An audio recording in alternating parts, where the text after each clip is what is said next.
Está começando mais um Acredite Se Quiser, Arquivo Fenômeno. E hoje estamos voltando a Varginha. Sim, nós vamos novamente falar de Varginha, mas hoje temos coisas diferentes. Não vamos falar do caso em si, mas nós vamos abordar algumas coisas interessantes ali, porque esse bate-papo nosso hoje faz parte de um projeto que nós temos com a editora Tábula, sobre HQs ufológicas. E sim, Varginha vai virar um HQ, não é mesmo, senhor Fudjek? Isso aí, Mr. PH. Vamos falar sobre essa cidade misteriosa, né? Que faz parte do imaginário da ufologia brasileira e internacional também, né? Vamos pra Varginha. Bora. É isso aí. Então, com a gente voltando a Varginha, Douglas, e aí? E aí, galera, que maravilha voltar aqui nesse podcast aqui que eu adoro por vários motivos. Um deles porque eu durmo com o PH e com o UFOJack no meu orelhinha. Todas as noites. De vez em quando eu vou mandar um boa noite, Douglas, pra você. Durma bem. Pode mandar, pode mandar. Mesmo que nossos papos aqui não sejam tão bons pra embalar os sonhos assim, mas eu vou mandar uma boa noite pra você aqui de vez em quando. Gente, eu adoro escutar podcast antes de dormir. Aí quando eu durmo no meio do caminho, né? Porque eu sempre ponho pra desligar depois de 30 minutos. Aí volta e meia eu ponho umas 30, eu ponho umas tempinho pra coisar. E quando acaba, no dia seguinte eu termino de escutar na academia. Eu faço isso direto também. Eu faço. Só não é na academia que eu sou bicho preguiça, entendeu? Mas eu escuto no outro dia também. E completando nosso time, Alberto, e aí? Oi, pessoal, espero que a gente possa falar bastante aí, né, de quadrinhos, de ufologia, do ET de Varginha e suas adaptações, né, tanto de texto quanto de desenho. Acho que vai ser um bate-papo legal. Então tá. Eu acho que hoje eu vou ser cobrado aqui, porque eu vou fazer uns questionamentos sobre essa HQ. Tem umas coisas que eu quero muito ver nela e vamos ver se ela vai estar presente nessa edição. Então, daqui a pouquinho, logo após a vinheta, nós vamos tirar essas dúvidas sobre o caso de Varginha.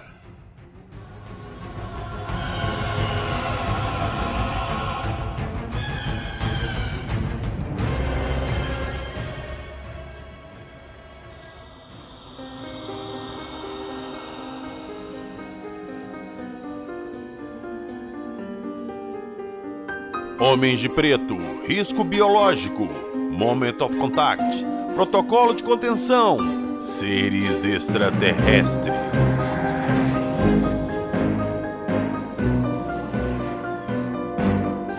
Acredite se quiser.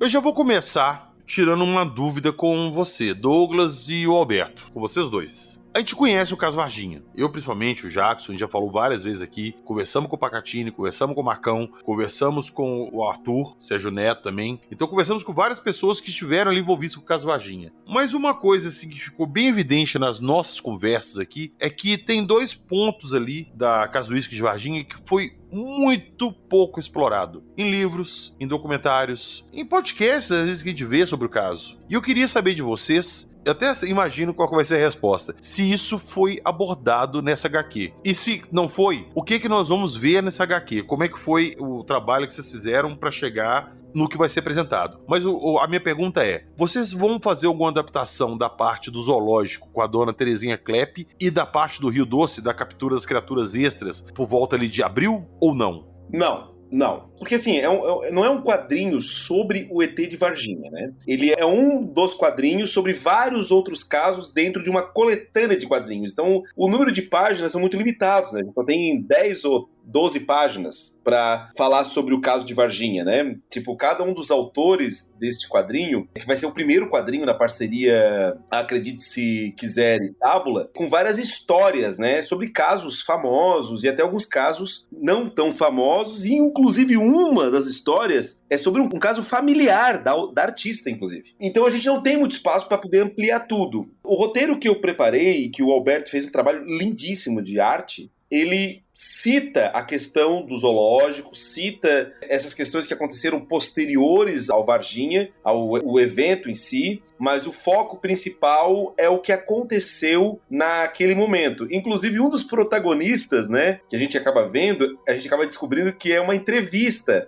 E a gente, inclusive, fez uma homenagem para vocês, né? O Alberto desenhou o PH e o Fujek como entrevistadores para fazer.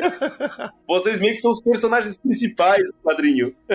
No caso Varginha? Putz! No caso Varginha. É vocês que estão indo lá investigar, conversar com as pessoas, etc. Cara, não tem nem como agradecer, cara. Nossa, sério mesmo. Principalmente o caso Varginha. A gente tava comentando aqui antes de começar a gravação que os casos que me levaram pra ufologia mesmo foi a Noite Oficial dos OVNIs, que na época ali que aconteceu, né? Eu acompanhei pelo Fantástico. Putz, aquele caso é incrível. E a vida às vezes prega a gente, peças da gente, né? Joga a gente pro caminho que a gente nunca esperaria que acontecesse. Eu falei que meus principais casos é a Noite Oficial, eu acompanhei na época no Fantástico do caso Varginha, mas como eu gostava muito da Noite Oficial, eu comecei a seguir um certo ufólogo, que é referência na Noite Oficial, e que pra mim era um dos maiores ufólogos do Brasil. Me avisa quem é essa pessoa pra eu seguir também. Eu vou te avisar, vale a pena seguir, que é muito interessante. É uma pessoa meio tímida, é uma pessoa meio retraída. Eu nunca imaginei que eu fosse ter um podcast com ela, mas quando eu comecei a entrar mesmo de cabeça na ufologia...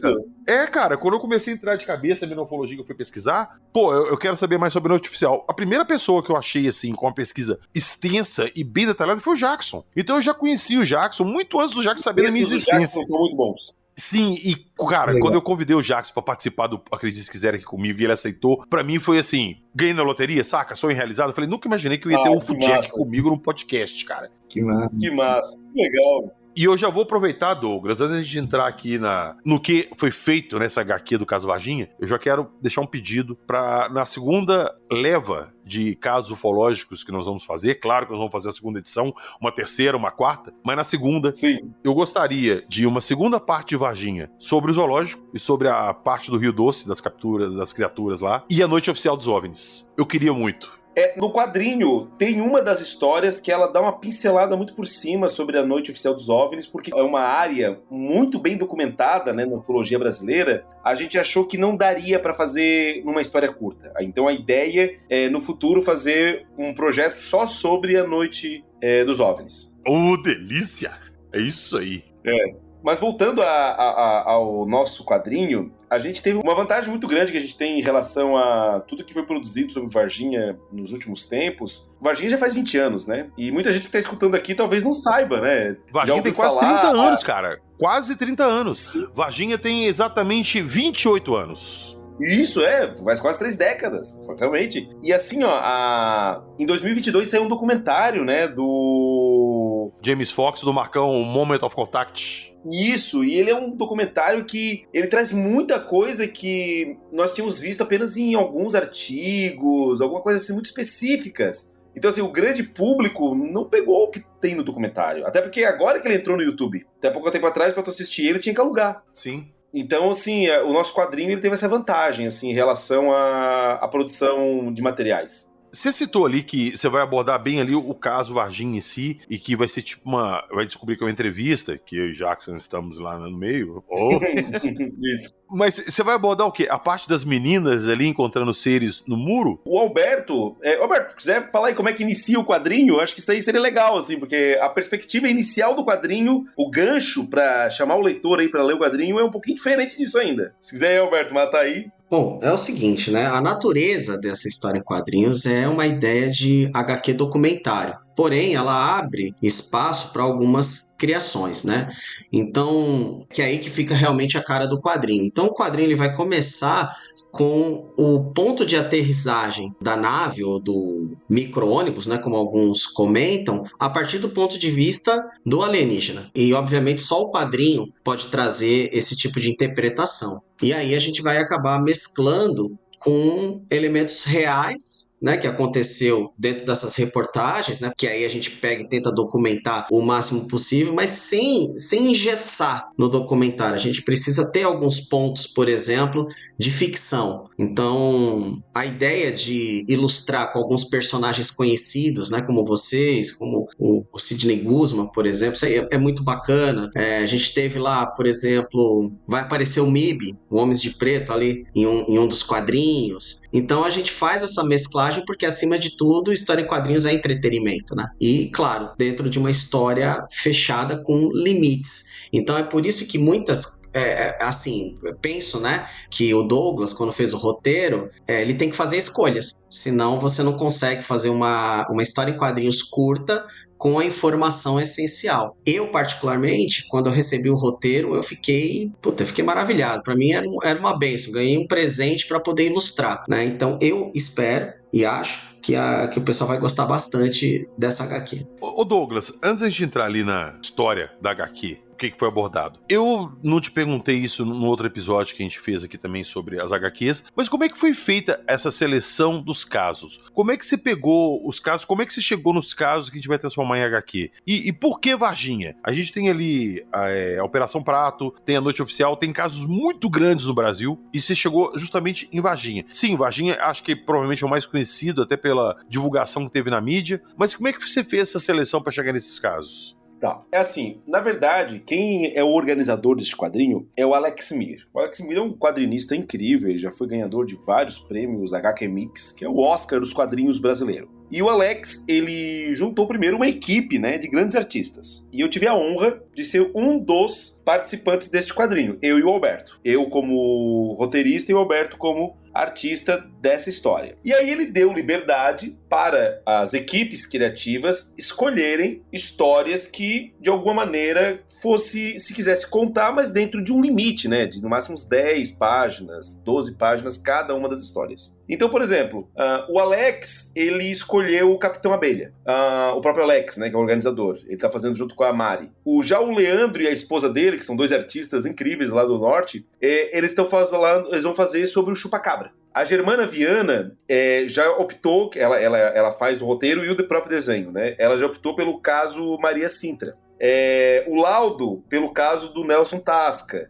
A Clarice e a Renata optaram por retratar uma história que aconteceu com a família da Renata. Essa é interessante, porque você acha que ninguém conhece. Exatamente, é o caso da família, ela resolveu expor isso, sim. A Clarice França e o Rogério Salatino e a Roberta Cini já optaram por fazer o caso do Onilson Pátera. Então, cada equipe criativa resolveu criar uma, né? E todas as equipes vão vir aqui no podcast, né? Cada um fazendo... Vai ter alguns episódios duplos e alguns outros episódios só com tema, né? Tipo, quando sair esse aqui tá saindo agora, eu acho que já saiu 1 ou 2 episódios antes, com outros temas do nosso quadrinho, né? Então, eu escolhi o ET de Varginha porque eu nasci em 1980. Então, eu era aquele adolescente na casa dos pais, assistindo Fantástico e vendo uma coisa que não era normal de se ver. Cara, eu lembro dessa época, eu sou dessa época também. Igual eu falei, a minha primeira experiência ufológica mesmo foi em 86, eu na casa da minha avó, e começa o Fantástico e lá o pessoal falando luzes no céu, caças não sei o quê, o ministro não sei o quê fala, dizia aquela musiquinha aterrorizando o Fantástico. E isso aí se repetiu 10 anos depois, Noite Oficial 86, Varginha 96. Eu, na casa de um amigo meu, a gente tava lá, depois de um churrasco, sentado lá, todo mundo batendo papo, já tava quase indo embora pra casa, começando o Fantástico, e meninas viram extraterrestre, como assim? Varginha, Minas Gerais? E me chamou muita atenção, cara. Muita atenção. E eu comecei, como eu sou de Minas, e na época eu viajava muito para trabalhar com eventos, com shows, eu viajava por Minas, tudo, eu sempre perguntava às pessoas sobre Varginha. E eu ouvi muita história sobre Varginha. Muita. Tanto que quando o Marcão começou a levantar material pro Moment of Contact, o Hangar 18, o antigo podcast Hangar 18, eu sou viúva do Hangar 18, gostava muito, começou a falar de Varginha, eu passei nome de alguns militares pra ele, alguns detalhes pro Marcão, de coisas que aconteceram ali que pouca gente sabia. Então eu sempre pesquisei muito Varginha, eu tenho um carinho muito especial por esse caso. E quando você me passou a lista dos episódios e eu vi que o Varginha tava no meio, deu aquele quentinho no coração, saca? Falei assim, putz, eu quero ver isso. Massa. E o Alberto fez o favor agora de me deixar extremamente ansioso pra ler isso, porque ele falou que a HQ vai começar pelo ponto de vista do ET. Como é que você teve essa ideia? Sim, as primeiras páginas é do ET, e inclusive, eu vou contar aqui um spoiler aqui pra todo mundo. Essas primeiras páginas, a história completa do Varginha, e eu quero agradecer vocês aí do podcast, que foi graças a vocês que isso foi possível, ela vai ser reproduzida além do quadrinho, ela vai sair também na revista UFO. Eita! Em 3 edições.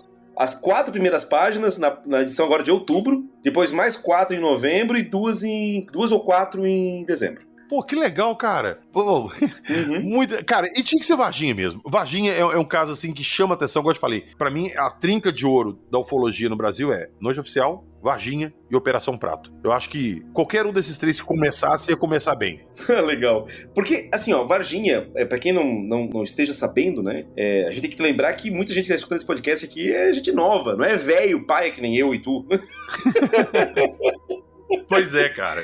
Varginha foi em 96. Eu tinha 16 anos. Imagina. 20 de janeiro de 96. E olha como é importante essa data pra mim, porque no dia 21 de janeiro eu faço aniversário. O meu filho mais novinho, meu caçulinha, nasceu em 20 de janeiro. Então, assim, é uma data que no dia 20 de janeiro eu tava vendo televisão na casa dos meus pais. Eu ia fazer 16 anos no dia seguinte. E quando aquilo ali apareceu, para um adolescente impressionado como Douglas, que adorava Arquivo X e outras coisas assim, era inacreditável o que estava acontecendo no Brasil. E como todo bom brasileiro, a gente transformou isso em piada. Mas lá para fora, o caso Varginha, e aí eu tenho certeza que vocês dois vão poder complementar muito mais do que nós, lá fora o caso Varginha, ele é extremamente respeitado, assim, é considerado um dos casos mais bem documentados da ufologia mundial, né? E aí vocês vão poder falar com muito mais propriedade do que nós. Ele é considerado o Roswell brasileiro, é uma importância muito grande. Agora, o que me chama a atenção em Varginha é que Varginha ele tem muitos pontos em aberto e que a gente tem pouquíssima ou quase nenhuma informação em alguns pontos. O primeiro deles,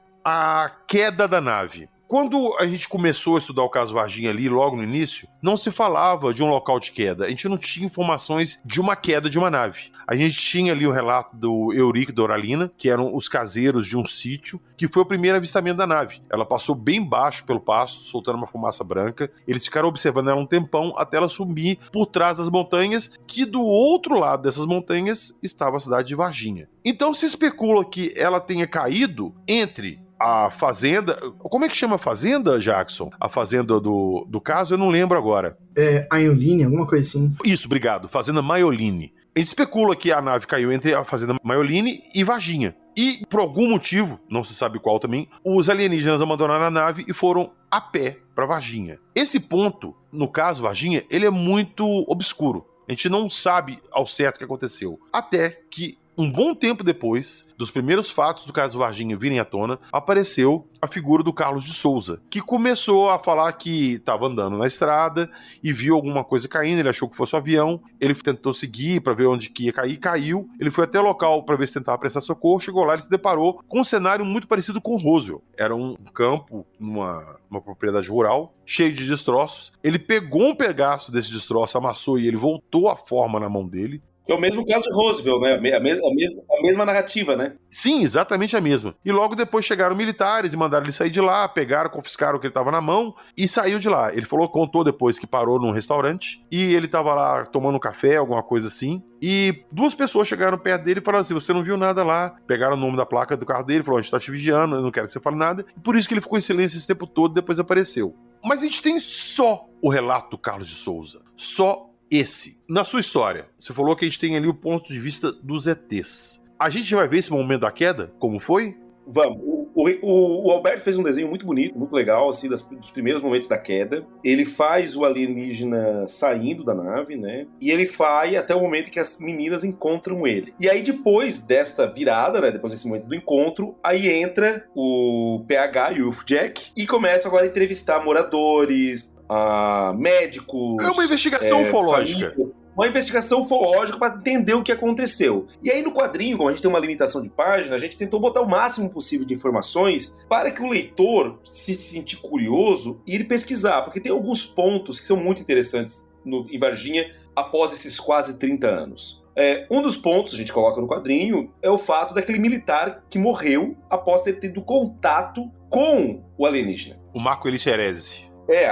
Ele encostou, sentiu, a gente aí entra agora uma liberdade nossa, né? Poderia ser uma proteção, tipo, em vez de uma roupa, um creme que fosse tóxico ao humano? Poderia. Mas a gente optou pelo fato de... Aí o próprio Alberto faz isso muito bonito no quadrinho. Como ele veio caminhando, depois do acidente, ele estava com machucado no pé. Então a gente faz que esse sangue dele em contato com o humano é o que intoxicou o humano. Então a gente só botou isso talvez como um elemento para entender o que pode ter acontecido. Então nós temos esse caso desse policial militar que é morto. A gente pincela no quadrinho também um outro ponto que também eu acho que é muito interessante do caso Varginha, que embora o acidente tenha acontecido teoricamente no dia 20 de janeiro, na cidade de Varginha já havia um aumento, uma intensidade da presença militar na cidade nos dias anteriores. Sim. E isso é muito estranho, ou seja, eles não teriam como prever o acidente, mas dá a impressão de que algo já estava acontecendo e que talvez a gente não saiba. Será que essa nave não foi abatida?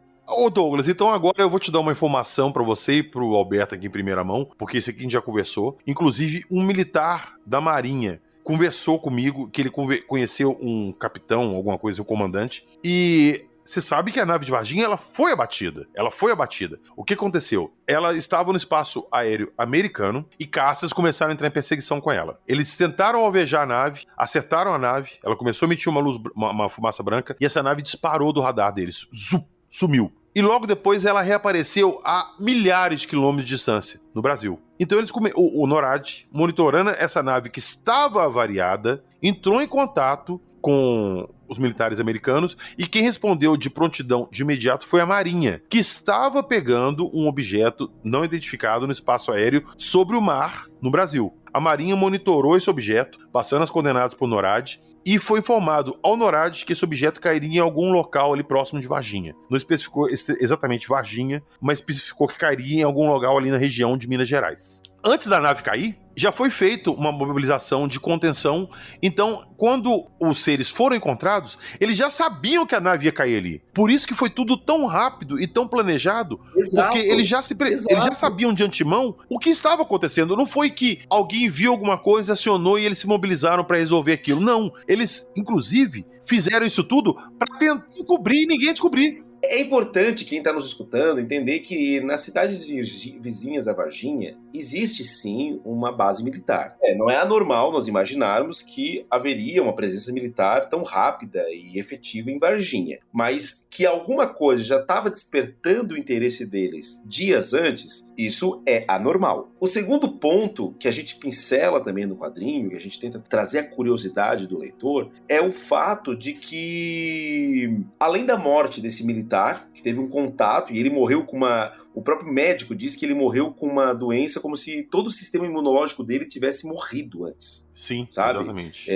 Foi algo extremamente agressivo no corpo dele. Então, a própria família, até hoje, traz relatos que a morte dele foi uma coisa assim inexplicável. Eles deram tratamento de UTI para ele e tudo mais, e ele só foi piorando e ele morreu em poucos dias. E aí é onde entra a questão do zoológico, entra questões que perdurou dias depois também. Então, a gente pode presumir que houve algum tipo de contaminação, alguma coisa naquela região. E uma outra questão que a gente traz no quadrinho, e aí o Alberto, ele tomou uma liberdade criativa que eu achei muito legal, porque muita gente relatou a presença de pessoas estrangeiras, eles não souberam explicar quem eram, né, só pelo sotaque, mas que eram estrangeiros, e que é uma figura recorrente nos casos ufológicos, que são os Homens de Preto, né? Tanto que o filme Homem de Preto, as pessoas acham que é aquele filme que criou os Homens de Preto, mas não. O filme Homens de Preto é uma adaptação de um quadrinho chamado Men in Black, quadrinho norte-americano. Da Dark Horse Comics. E este quadrinho é inspirado em casos norte-americanos desses homens de terno preto que aparecem em casos de acidente, investigando, silenciando, chantageando muitas vezes. E aí o Alberto tomou uma liberdade criativa que eu achei uma chave de ouro. Eu mandei no roteiro para ele apenas dizendo, homem de preto, conversa com a pessoa e pergunta isso e aquilo. Ele foi lá e fez o Tommy Lee Jones e o Will Smith. Ô Douglas, uma coisa interessante é que pouca gente se toca disso. Quando a gente fala do caso Varginha, a gente chega num ponto ali que a mãe das meninas conta que um dia ela estava em casa e recebeu a visita de duas pessoas de terno, gravata, os homens de preto. e tentaram persuadir ela, oferecendo dinheiro, uma quantidade absurda de dinheiro, para ela mudar de ideia e falar que era tudo mentira. E ela não quis, e eles foram embora e nunca mais foram vistos. Muito se especulou depois que ali eram pessoas da Rede Record de televisão, da Igreja Universal, que era uma, vamos dizer assim, uma rival da Globo na época, e queria desmoralizar a Globo. Então eles queriam que elas falassem que era mentira para desacreditar a Globo. Mas nunca ficou provado que, de fato, eram realmente pastores da Universal. Mas um ponto interessante é que, sim, a gente já teve menções aos Homens de Preto em vários outros filmes, séries, revistas. Mas você acha que em 96... Varginha, uma cidade do interior de Minas, as pessoas envolvidas ali, que é as meninas e a mãe delas, pessoas humildes, que não tinham o costume de consumir esse tipo de material, saberiam da história do Homem de Preto? Por que eu falo isso? Porque o filme Men in Black, Homem de Preto, que praticamente julgou eles na cultura pop de vez, porque antes quem sabia dos Homens de Preto eram nichos. Pessoas que assistiam Arquivo X, viam algum filme de ufologia, consumiam a revista UFO ali, então sabiam das histórias do Homem de Preto. Eu não acredito que a mãe e as meninas sabiam. O filme MIB foi lançado em 97, ano depois. É um ano depois. Sabe quando eu acredito nessa questão da Universal e... Embora possa fazer um certo sentido, nós temos que lembrar que 97 não é 2024, onde nós temos, como aconteceu agora recentemente, nós estamos gravando esse episódio logo após o debate presidencial entre o Trump e a Kamala Harris. Durante o debate, o Trump fez uma coisa que ele sempre faz, que são fake news. Ele foi desmentido ao vivo na televisão. Foi dito, não, é mentira o que ele está falando, sabe? Então, 2024, a gente consegue ter uma atuação dos sistemas televisivos e graças à internet que consegue trazer de maneira imediata situações sobre o que é verdade e o que é mentira. Em 97, este rigorismo jornalístico não existia. Se a Record quisesse desmentir a Globo, ela ia lá fazer um programa desmentindo e acabou. Então a gente não pode esquecer que na década de 80 e 90, as televisões, os jornais, eles não tinham o rigorismo ético que hoje em dia a gente vê. Então, não naquela mesmo. Época, se a Record ela quisesse meter uma fake news e falar, não, é mentira, ela fazia e estava acabado, não acontecia nada. Ela não tinha que ir lá pagar para as pessoas mentirem. E nós não podemos esquecer que várias famílias falaram de pessoas que estavam de terno ou de roupa bem vestidas, mas que tinham sotaque de estrangeiro, alguns nem falando português. Então nós estamos falando de pessoas realmente de outro país e como tu trouxe agora o relato, se isso estava sendo monitorado desde os Estados Unidos, gente, em 10 horas de viagem de avião a pessoa está no Brasil. Sim, eu vou um pouquinho mais longe, não é nem sobre Varginha, mas no caso do OVNI de Ubatuba, quando o objeto explodiu ali em cima da praia de Ubatuba e os objetos caíram no mar, já existia na costa brasileira um navio de bandeira americana militar atracado. Não se sabe por quê, mas no dia seguinte, um navio da Marinha esteve no local da queda do OVNI de Ubatuba, junto com esse navio militar americano, tiraram alguma coisa da água, foi posto nesse navio americano e ele foi embora. Por que esse navio já estava ali? Vamos falar assim, um navio, ele leva quanto tempo para sair lá dos Estados Unidos pelo mar e chegar até aqui? Não é de um dia para o outro. Ele já estava ali no dia da queda. Então eles já sabiam de alguma coisa. Varginha não foi o primeiro que eles monitoraram. Não foi mesmo. Esse protocolo deles já existe há muito tempo. PH, eu vou além. Pouca gente sabe, mas a internet que a gente conhece hoje, ela já existe pelo menos 2 a 3 décadas antes, como um sistema interligado de rede. Douglas, elas existem desde a Segunda Guerra. Era uma forma de comunicação entre as bases militares da época, segredo. Era segredo militar. Eles tinham comunicação de uma intra-internet. Não era nem uma internet, era uma intranet na época, que já era uma internet arcaica, mas que as bases militares conseguiam se comunicar sem que o inimigo conseguisse interceptar aquilo e ver o que eles estavam falando. Aquilo só virou público depois que a guerra acabou e eles falaram assim, a gente pode agora passar pro público que a gente pode monetizar em cima. E é isso. A internet já existe, se eu não me engano, desde 1940, 1950, mas dentro do círculo militar. Pois é, então assim, GPS e outros tipos de tecnologias, a gente tem já existindo décadas antes do quando a gente já tem o acesso. Então assim, não é de se estranhar quando a gente vê, mas em 90 e poucos não tinha nada disso. Não tinha nada disso para nós civis. E eu não tô falando de teoria da conspiração, eu tô falando de coisas reais, que hoje em dia... Sim, isso é real. É real. Por exemplo, na minha cabeça, era na década de 60. Tu estás trazendo que era na década de 40 para 50. Ou seja, nós estamos falando de coisas documentadas que são de pelo menos 60 anos. Douglas, o que eles têm hoje que a gente não sabe? Exatamente. Quem já viu o filme Paul, o Alienígena? Já viram esse filme? Já, sim. Diz o Paul que foi ele que criou o micro-ondas.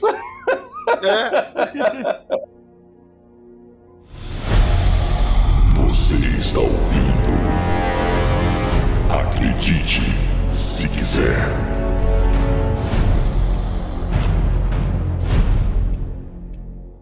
Eu queria dar um adendo da questão da mídia com o noticiário, né? Eu acho que um bom parâmetro que a gente pode ter em relação a essa questão do ET de Varginha é que ele conseguiu furar a bolha, né? Porque se vocês pegarem a época, mais ou menos, né?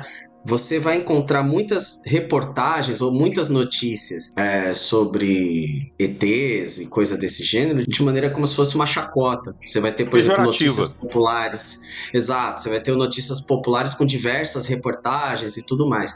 Mas essa específica, ela é relevante por si só, porque ela conseguiu furar a bolha, participar dos principais canais, né, em rede nacional, né, a ponto de influenciar a própria cidade, o turismo dela e ser um caso que tem repercussão internacional. Então, só em ter esses elementos já faz com que a gente possa ter algumas dessas teorias, né, ter uma relevância significativa. Cara, e a gente tem que lembrar também, igual eu falei no início aqui, que eu queria ver outros pontos do caso Varginha, que não esse que foi tão abordado assim na mídia. O caso Varginha ali, ele começou basicamente entre os dias 18 a 20 de janeiro. Não se sabe a data certa da queda. Nem o Eurico e a Auralina ali da Fazenda Maioline sabem ao certo dia que eles avistaram o famoso micro-ônibus soltando fumaça na fazenda deles. Eles supõem que seja entre o dia 20 e 21 por causa das matérias e das meninas que falaram que viram as criaturas naquela época. Mas eles mesmos não sabem dizer. O próprio Carlos de Souza cita que a queda do OVNI que ele presenciou foi entre os dias 17 e 18 de janeiro. Então a gente tem uma casuística ali que começa antes dos fatos que a gente conhece e ela se estende absurdamente o ano de 96, vai até julho. Por volta de abril e maio, teve uma operação militar no Rio Doce e que lá foram recolhidas, foram capturadas 4 criaturas, 3 peludas e uma idêntica de Varginha. Idêntica. As outras eram bem parecidas também, mas eram bem peludas, dentro do Rio Doce. E pouca gente sabe disso. Eu conversei com o Pacatini aqui quando a gente falou de Varginha. Ele me contou que na época teve uma preocupação real das autoridades locais em verificar se teve contaminação no rio. Porque eles viram já que já tinha tido morte pelo contato com as criaturas, o Marco Elixerese. A gente especula até que outras pessoas morreram em contato com seres, mas não foi divulgado e não foi a público. Então tinha uma preocupação real deles da contaminação da água. Esse caso Varginha, ele é muito maior e muito mais extenso do que as pessoas imaginam. Então, de repente, Douglas, a gente voltar aí em 2, 3 edições de Varginha e abordar esses pontos pouco conhecidos, seria muito interessante. Ah, não há dúvida, não há dúvida. Inclusive, fazendo aqui um jabá dentro do próprio podcast, no episódio 162 de vocês, da abdução da Beth Barney Hill, né? O Jackson traz alguns dados que eu achei incrível. Existe uma situação recorrente nesses casos de abdução, de pessoas que falecem depois por aneurismas, por câncer, sabe? Existe como se fosse um padrão deste contato, de alguma maneira, essas pessoas acabam recorrendo a esses tipos de morte, né? Entende? Porque muita gente pode dizer, mas são doenças normais da velhice, a pessoa tende a morrer assim. Mas não, a pessoa pode morrer por insuficiência pulmonar, por coração. E o próprio Jackson trouxe, não, olha, neste caso, naquele caso outro, a pessoa faleceu por essas causas. Então, existe algo recorrente, sabe? Então, não tem como negar que existe algum tipo de vinculação em todos esses casos. E a gente tem que lembrar também, cara, a gente tem que usar muito como exemplo a Terra, os seres humanos, que é o que a gente tem pra comparar. A gente não tem uma outra cultura pra comparar. Então, a gente compara muito com o que o ser humano já fez aqui durante a história. A gente não pode esquecer que quando os primeiros colonizadores europeus chegaram aqui na América do Sul e começaram a ter contato com os índios praticamente foram dizimados por gripe, cara, que pegaram dos primeiros colonizadores, doenças comuns do homem branco ali que os índios não estavam acostumados, e morreram gente pra caramba pelo simples contato com uma outra raça que eles não conheciam. O que você quer esperar de um Verdade. contato com o ser alienígena? Você aperte a mão dele e vai sentar... Cara, às vezes ele carrega um patógeno, uma doença, um vírus, que pra ele, às vezes, não surte efeito, até porque, de repente, ele já está vacinado, mas pra gente é fatal. Então, assim, deixa eu devagar um pouco. Salvo umas criaturas pandimensionais, seja que for algo dessa natureza, tudo que a gente conhece no nosso universo conhecido, as matrizes são as mesmas. Ou seja, teoricamente, todas as criaturas são feitas à base de carbono. Tipo, uma vez eu vi um texto muito poético, muito bonito, dizendo que nós somos pequenos pedaços do cosmos. Sim, poeira de estrelas, como diria Carl Sagan. Isso, é o Carl Sagan que falou, verdade, foi o Carl Sagan. Isso. Então, assim, aquilo que a gente encontra no meteoro, a gente encontra dentro do nosso corpo, como matéria-prima da nossa constituição, né? Ou seja, as coisas, elas são parecidas. Por mais que a gente não consiga se reproduzir com um animal, mas geneticamente falando, nós e um rato somos quase 95% idênticos. E olha a diferença que é um ser humano e um rato. Sim, é igual um amigo meu falou. Um bolo é feito de farinha de trigo. E uma cola grude também. E são coisas totalmente diferentes, feitas da mesma matéria. O que vai ter fora da Terra aqui que é feito da mesma matéria que a gente, mas de uma constituição diferente? Sim, então assim, basta nós ter... Por exemplo, nós tivemos agora uma pandemia mundial, que foi a Covid, ela veio da fauna, certo? Ela não é natural humana, ela veio da fauna, que por conta do nosso desmatamento, do nosso avanço, e a gente está tendo cada vez mais contato com animais silvestres, que antigamente nós não tínhamos tanto, nós trouxemos para nós uma pequena mutação que incorporou no nosso DNA e se tornou contagiosa mundialmente, e vimos a loucura que foi.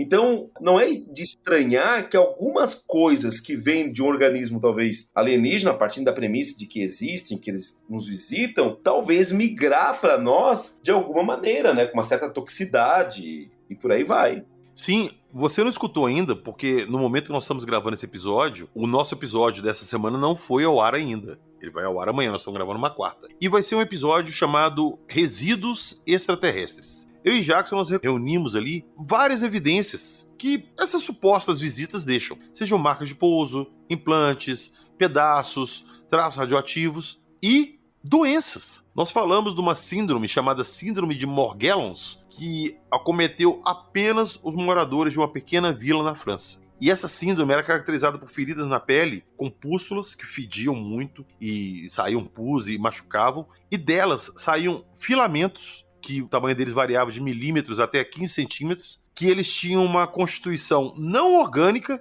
e possuíam movimentos próprios. Essa doença nunca tinha sido catalogada antes, ninguém nunca tinha visto, tanto que eles começaram a estudar, eles deram esse nome porque só tinha nessa vila. E o mais interessante, que todas as vítimas dessa doença tinham em comum, é que elas tinham tido um avistamento ufológico dias antes de apresentarem os sintomas. Então, muito ali se especulou que isso veio de fora. Ou através de um meteoro caiu e eles tiveram contato com uma coisa que deu essa doença neles, ou um contato com o ser mesmo. E eu vou te falar que 90% das vítimas dessa síndrome de Morgellons, dessa vila, faleceram. E nunca teve uma explicação para a morte deles. Os poucos que sobreviveram com sequelas graves. Depois que eu gravei com o Jackson, eu fui pesquisar mais sobre isso. E é um caso muito legal que merecia mais atenção e não foi divulgado.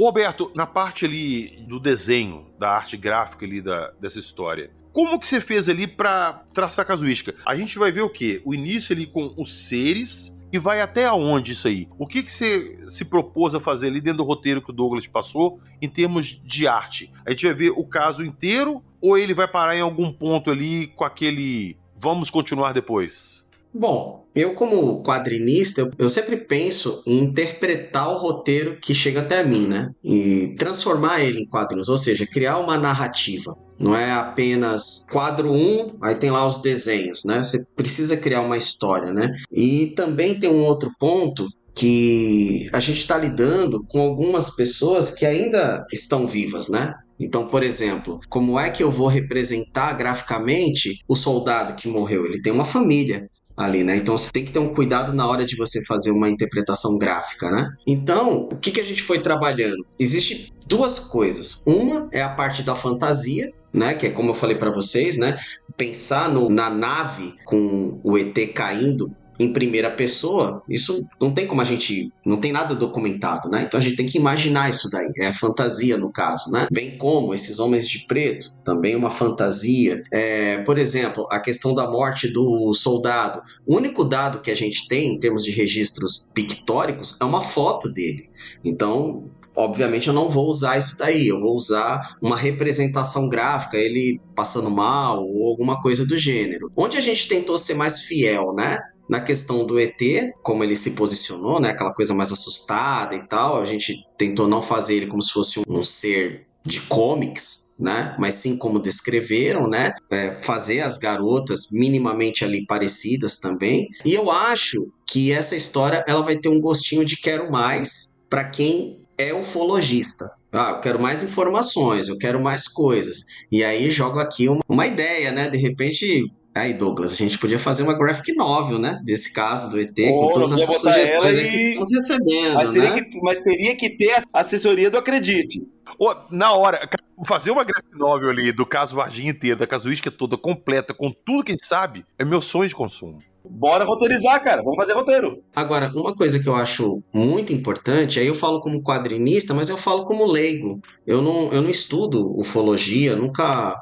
Não foi um tema que eu estudei, né? Para mim foi muito importante receber esse roteiro, assistir os documentários e, acima de tudo, começar a trabalhar em cima deles. Então, eu acho particularmente, como o quadrinho é uma mídia muito voltada para o público adolescente, eu acho que essas histórias, com esse cuidado gráfico e com esse cuidado de texto, mesmo elas resumidas, elas vão ser um bom ponto de partida para elas olharem a ufologia sobre outros vieses, outros olhares, né?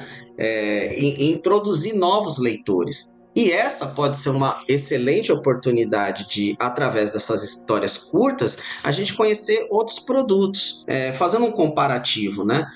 Eu não entendo nada de turismo, né? Eu não sou um gestor de turismo, mas eu acho que a cidade de Varginha, ela não soube utilizar muito bem a questão do ET de Varginha. Não sei se vocês têm acompanhado, mas tem algumas obras que ainda estão lá em construção. Mas aí é culpa de ser o Brasil, cara, porque aqui nem obras de hospital eles terminam, eles vão terminar obras turísticas sobre alienígena. E aí o que acontece? Em outros países que teve casos, né, de alienígenas e tal, o pessoal soube aproveitar muito mais o turismo. Sim, Roswell virou uma cidade turística e gira toda em torno ali do caso Roswell. O caso Roswell tem quase 100 anos, cara. Nos Estados Unidos tem, parece que uma rota, né? A rota ufológica, né? Tem. Você visita vários pontos ali de casos ufológicos interessantes. E o ponto final dessa rota aí, desse passeio, é Roswell. Então, eles sabem explorar isso bem. O problema, cara, é que muita gente ainda associa esse tipo de assunto com galhofa, com coisa de maluco, com doideira. A Varginha é interessante, porque você chega na cidade, você para no centro, você para 10 pessoas. E você pergunta ali, você acredita na história do ET que caiu aqui? Metade vai te falar que acredita e metade vai falar que não. Até a própria cidade que passou por isso é dividida. É daí que eu acho que vem a importância de um caso como esse, que ganhou questão nacional e internacional. Porque o que acontece? O Douglas falou das primeiras experiências dele de ufologia e tal, vocês também. As minhas primeiras foram em cidades do interior onde as pessoas contavam causos de disco voador, de ET, como se fosse a coisa mais natural do mundo. Então eu tive uma experiência diferente. Varginha é interior, né? Então, como é que uma história de 3 meninas conseguiu ter toda essa veracidade? Acho que daí que vem a importância. E aí destaco, eu acho que um produto como esse, de uma graphic novel com vários casos e tudo mais, bem documentado, bem ilustrado, a gente pode estar aqui lançando um novo gênero de quadrinhos de ficção científica ou de ufologia no Brasil. Porque muitas vezes aqui no Brasil, ou a gente faz adaptação literária, ou faz quadrinhos de pastiches norte-americanos. Não, a gente está fazendo histórias que aconteceram aqui e que merecem ser contadas de uma forma melhor. Sim, exatamente. Dando seguimento ao que o Alberto falou, e realmente tudo que ele está dizendo eu concordo, o quadrinho ele permite instigar, né, essa curiosidade. Então, tanto que eu vou contar o final do quadrinho. Mas, tipo assim, não vai estragar a experiência, porque tem muita coisa que acontece, mas só pra você ter uma ideia, nós vamos deixar em aberto o que aconteceu com o PH. Eita! Porque a gente vai... porque assim, a gente fez toda a investigação do PH e do Fujek, entrevistando pessoas, cada um dando suas versões, trazendo várias informações colidentes, algumas. E aí as últimas páginas, porque no quadrinho nosso, o Acredite Se Quiser não é um podcast, né? Na época não tinha podcast ainda, então era jornal impresso. Eita! Então eu vou ler pra vocês a descrição da cena que eu mandei pro Alberto, e aí vocês vão ter que imaginar, e quando olharem o trabalho do Alberto, que é lindo, vocês vão ver essa cena descrita aqui, desenhada, como o Alberto faz como ninguém. Faz uma cena do PH digitando em uma máquina de escrever, atrás dele um dos homens de preto, com aquelas armas, chegando com 2 pedaços de madeira e uma corda entre elas. O cara de preto, sem que o PH esteja vendo ele, se aproximando por trás, prestes a passar o fio nele. Ei! Recordatório, que aí é o PH digitando. Muitas coisas estranhas aconteceram naquelas dias e décadas depois, poucas foram esclarecidas. O que fazia aquele alienígena? As luzes avistadas estavam procurando ele? Seu sangue ou pele eram tóxicos? Onde está o corpo? O que eram aqueles homens de preto investigando? Qual é a relação disso tudo com os avistamentos dias antes na região e outros pontos do país, inclusive? Estamos em perigo ao investigar isto? E aí termina a história. Você está ouvindo Acredite Se Quiser.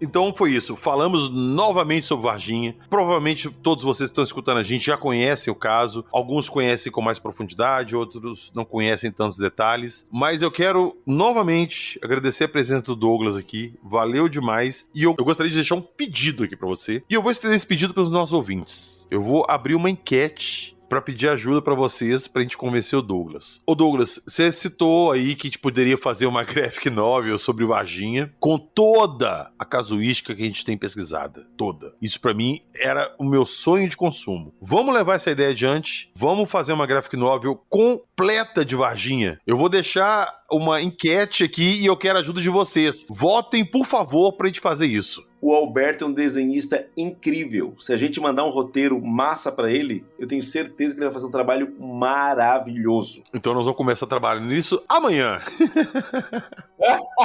Que prepara, Alberto. Vai ser muito legal. Não, se prepara mesmo, porque eu quero convencer vocês a fazer uma edição aí de umas 100 páginas com tudo que a gente já pesquisou ou especulou sobre o caso Varginha. Vamos fazer assim um dossiê completo em formato HQ ali. Vai ser uma coisa fantástica. E, claro, depois que esse sair, a gente podia estender isso para Operação Prato e para a Noite Oficial dos OVNIs. Fazer tipo a trilogia sagrada da ufologia do Brasil. Bom, particularmente pra mim, é isso que todo quadrinista quer. Quer ter bons roteiros, bons temas. Então, vai ser um desafio muito legal. Espero estar à altura aí, né? Vamos lá, acho que vai dar certo. Tomara.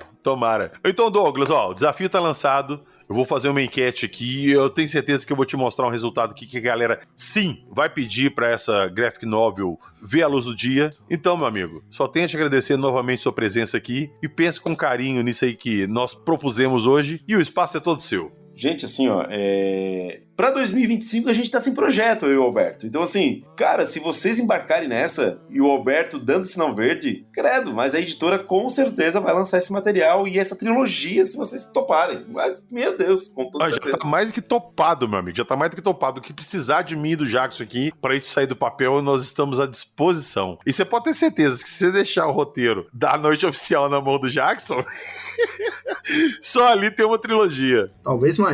Aí, tá vendo?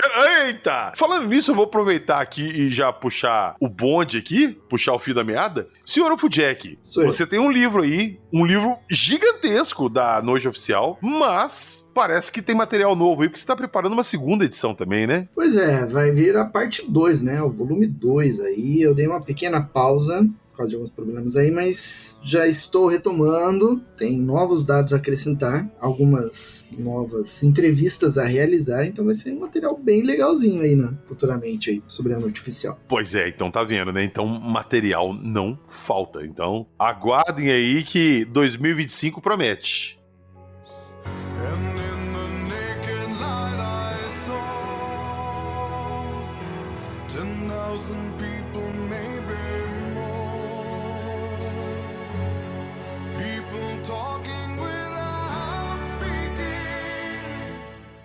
Lembrando, o que nós falamos aqui hoje estará na descrição do episódio. Eu vou deixar os links para a compra das HQs ufológicas na descrição do episódio. Algumas estão em pré-venda, outras já estão com a venda liberada. Então corram lá na descrição do episódio e garantam seu exemplar para vocês começarem a ver esse novo mundo que nós vamos explorar agora. Aguardem que vocês verão muitos casos ufológicos pelas mãos da Tábula Editora. E quando vocês derem um pulinho na descrição do episódio, dê um pulinho lá no link do nosso Apoia-se e do nosso Patreon. Entre lá, dê uma força pra gente e quem fizer essa ajuda pelo Patreon tem o benefício de poder escutar nossos episódios inéditos diretamente pelo Spotify. Então corre lá e aproveitem, já entre no nosso grupo do WhatsApp. Vocês gostam desse assunto? Quer encontrar pessoas para conversar sobre isso? Bora lá! O grupo nosso do WhatsApp é o lugar certo para isso. Valeu! Nos vemos na próxima semana com mais casos ufológicos que irão virar HQs. E não se esqueçam, aqui nós só contamos as histórias, mas quem coloca elas no papel é a Editora Tábula. Acredite, se quiser!